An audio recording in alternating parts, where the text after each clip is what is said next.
সালাতা লিযিকরি, প্রথমে অংশে আল্লাহ বলছেন নিশ্চয় আমি আল্লাহ, আমি ছাড়া কোনো ইলাহ নেই, সুতরাং তোমরা আমার ইবাদত করো। এরপরে আল্লাহ বলেছেন আকিমিস সালাতা লিযিকরি, এবং আমার স্মরণার্থে সালাত কায়েম করো বা আদায় করো। তাহলে সালাত বা নামাজ কার জন্য? কথা বলি, কার জন্য? আল্লাহর জন্য। কিন্তু দুঃখজনক, আজকে এই নামাজ আমাদের সমাজ থেকে উধাও হয়ে যাচ্ছে। আজকে আমরা নামাজি পাওয়া যায় শুধু জুমার দিন। কোন দিন? জুমার দিন।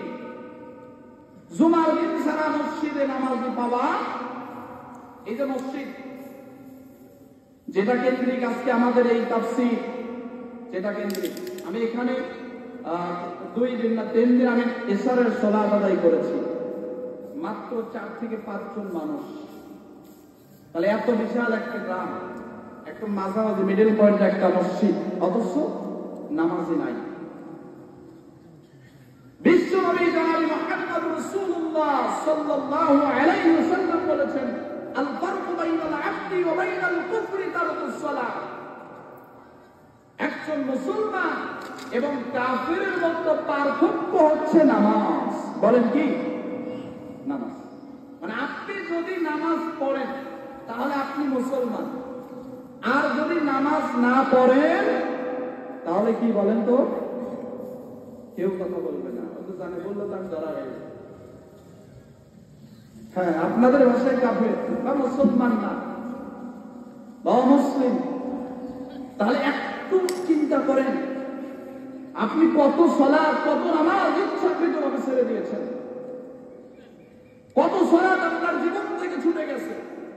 যেই সালাত বা নামাজ হচ্ছে একজন মুসলমানের পরিচয়, এই সালাত, এই নামাজ আপনি পড়ছেন না। আপনার ভেতরে নামাজ নাই, আপনার ভেতরে এই সালাতের পরিচর্যা নাই, অথচ আপনি এই বাংলাদেশের মুখে, এই জমিনে আল্লাহর আইন চালু করার জন্য ব্যস্ত হয়ে গেছে। আমার কথাগুলোকে অন্যভাবে নেবেন না। আমি ছোট্ট চিন্তা ভাবনা থেকে দেখেছি, আজকে আমরা যারা ইসলামী আন্দোলনে রয়েছি, বিভিন্ন সংগঠন, বিভিন্ন দল এই বাংলাদেশের বুকে রয়েছে, আলহামদুলিল্লাহ। কিন্তু আপনি যদি আপনার এই 3.5 হাত দেহ নামক রাষ্ট্রে যদি আল্লাহর আইন চালু করতে না পারেন, তাহলে এই 56,000 বর্গ মাইল রাষ্ট্রে আল্লাহর আইন চালু করা এত সহজ হবে? সাহাবায়ে কিরাম, তাবেঈন, সালফে সালেহ, আইম্মায়ে মুজতাহিদিন, তাদের জীবনীগুলো দেখেন, তাদের জীবনে দেখেন। ইতিহাস তো পড়েছেন, শুধু 313 জন সাহাবী বদর যুদ্ধে কয়েক হাজার সৈন্যের বিপরীতে তারা জয়লাভ করেছে। কিন্তু ওই 313 জন সাহাবীর একজনের জীবনে কখনো নামাজ কাজা ছিল? তারা আগে ইসলামের পরিপূর্ণ বিধানগুলো নিজের জীবনে বাস্তবায়ন করেছেন, যার কারণে সেই সময় মুসলমানদের সৈন্য বেশি ছিল না, যুদ্ধ অস্ত্র বেশি ছিল না, এত কৌশলী ছিল না, কিন্তু তাদের ভিতরে ছিল আল্লাহর কোরআনের আইন নিজে বাস্তবায়ন জীবনে প্রতিফলন করেছেন, যার কারণে আল্লাহ পাক তার জমিনে কোরআনের আইনকে সহজ করে দিয়েছেন। জোরে বলেন ঠিক কি না? সম্মানিত বাবাজিরা আমার, সম্মানিত মুসলমানরা ভাইয়েরা, যেহেতু আল্লাহ পাক পবিত্র কোরআনুল কারিমে এই নামাজের ব্যাপারে আমাদের অনেক তাগিদ দিয়েছেন, নামাজ নিয়ে সুন্দর একটা হাদিস নিয়ে আসছিলাম, দুঃখজনক আর বলা সম্ভব নয়। এবং মা ও বোনদের ছোট্ট যে হাদিসটা বলেছিলাম, আদ-দুনিয়া কুল্লুহা মাতাউন ওয়া খায়রু মাতাউদ দুনিয়া মারাতুস সালিহা। বিশ্বনবী বললেন, পৃথিবীর সব কিছুই হচ্ছে সম্পদ, তবে সেই সম্পদের শ্রেষ্ঠ সম্পদ হচ্ছে নারী। তবে সব নারীরা থাকতে হবে 4টা গুণ। বলেন কয়টা? 4টি গুণ। এই 4টি গুণ কি আমি শুধু বলে শেষ করে দিচ্ছি। 1 নাম্বার, আল্লাহর নবী বলেছেন, এদের পুরস্কারও আছে। বিশ্বনবী বলেছেন, এই 4টি গুণ সম্পন্ন নারীর জন্য আল্লাহ পাক তার জান্নাতের 8টি দরজায় খুলে দেবেন। জোরে বলেন সুবহানাল্লাহ। 1 নম্বরে হচ্ছে 5 ওয়াক্ত সালাত। মায়েরা খুব গভীর মনোযোগ। 1 নম্বরে হচ্ছে 5 ওয়াক্ত সালাত। 2 নম্বরে হচ্ছে রমজান মাসের রোজা বা সিয়াম। 3 নম্বরে হচ্ছে স্বামীর খেদমত। কার খেদমত? সামনে যারা আছে খুশি হয়েছে? যাক, ভালো কথা কইছে হুজুর, একটা এত কথার মতো। হ্যাঁ, স্বামীর খেদমত আল্লাহ নবী বলেছেন, আল্লাহ পাক যদি এই পৃথিবীতে আল্লাহর পরে যদি কারো কাছে মাথা নত, কাউকে সিজদা করার অনুমতি দিত, তাহলে দুনিয়ার সমস্ত নারীদেরকে বলতো তোমরা তোমার স্বামীর পায়ে সিজদা করো।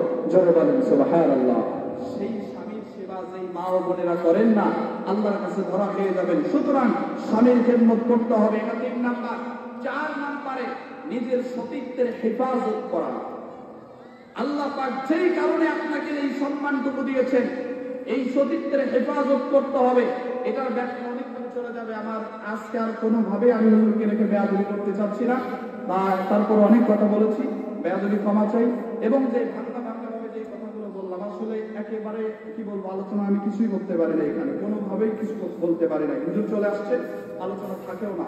এই জন্য আমি আপনাদের অনুরোধ রাখবো যে ভাঙা ভাবে কথাগুলো বলেছি, যে আয়াত নিয়ে আল্লাহ পাক প্রথমে বললেন যে নিশ্চয় আমি আল্লাহ, আমি ছাড়া কোনো ইলাহ নাই, এটাতে সবসময় সর্বদাই অটল থাকবেন ইনশাআল্লাহ, মানে শিরক করা যাবে না।